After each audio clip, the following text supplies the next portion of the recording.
With the election fever that will be held tomorrow, let's see why Singapore separated from Malaysia. Malaysia and Singapore were two countries that were together when Malaysia was formed in 1963.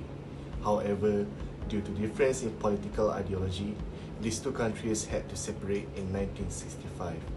But if you look at this day, these two countries have become feared countries in Southeast Asia. So, it is better to look back at the chronology of the great history of these two countries. On September 16, 1963, a country called Malaysia was formed, consisting of 14 states including Singapore.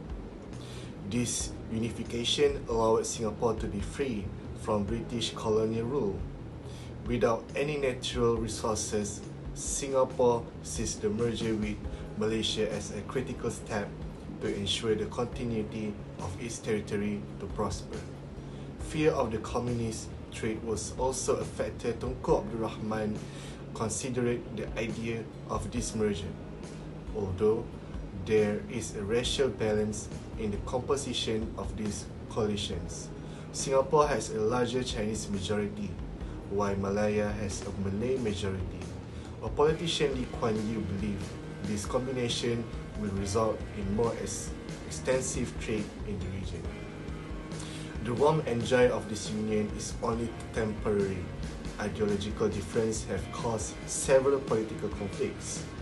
The People's Action Party (PAP), which leads Singaporean government at that time, believed equality for all races regardless of Malay, Chinese or Indian. They have also used the slogan Malaysian Malaysia, meaning Malaysia for all races. On the other hand, the federal government has a different ideology, which prioritizes the pro-Malay agenda, which prioritizes the people of Malay origin, including the Bumiputra. These rights are given to people willing to work in public service, education, and business. Besides, these two countries have difference in the establishment of the market and taxation system.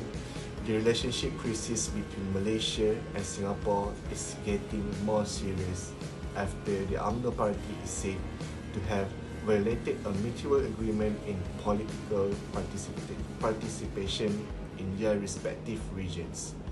UMNO was seen involved in an election in Singapore in 1963 under the banner of Singapore Alliance Party.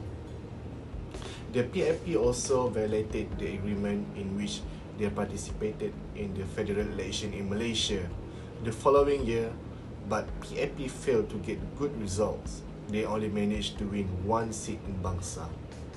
PAP relationship with UMNO is getting critical. The ideology and vision of these two political parties have sparked several riots. In July 1964, a series of racial riots took place in Singapore and resulted in several deaths. Extremists are believed to be the cause of this racial tension. This tense situation was finally resolved when the local Goodwill Committee, along with politicians, visited sensitive areas to calm the situation. However, Lee Kuan Yew continued to campaign Malaysian Malaysia, with a manifesto given equal rights and opportunities to all citizens. On August 9, 1965, after more than 2 years in Malaysia, Prime Minister Tunku Abdul Rahman announced in Parliament the government's decision to separate Singapore from the Federation of Malaysia. In his speech, Tunku Abdul Rahman elaborated on the background that caused him to take the sudden decision to separate Singapore, because there is no other option but to get rid of Singapore, which backs all its decision with the central government. At that time, Tunku Abdul Rahman was convinced that parting with Singapore was the only way to solve this problem without the bloodshed. In the blink of an eye, all efforts to establish a united Malaysia were destroyed. Singapore at that time faced difficulties in determining its future because they had no military to guarantee the public safety and natural resources to generate the economy. However, Singapore rose from the doldrums over time and become one of the most advanced countries in the world in the various industries. So that's all. See you next time with our next topic. Stay safe and take care, and bye bye.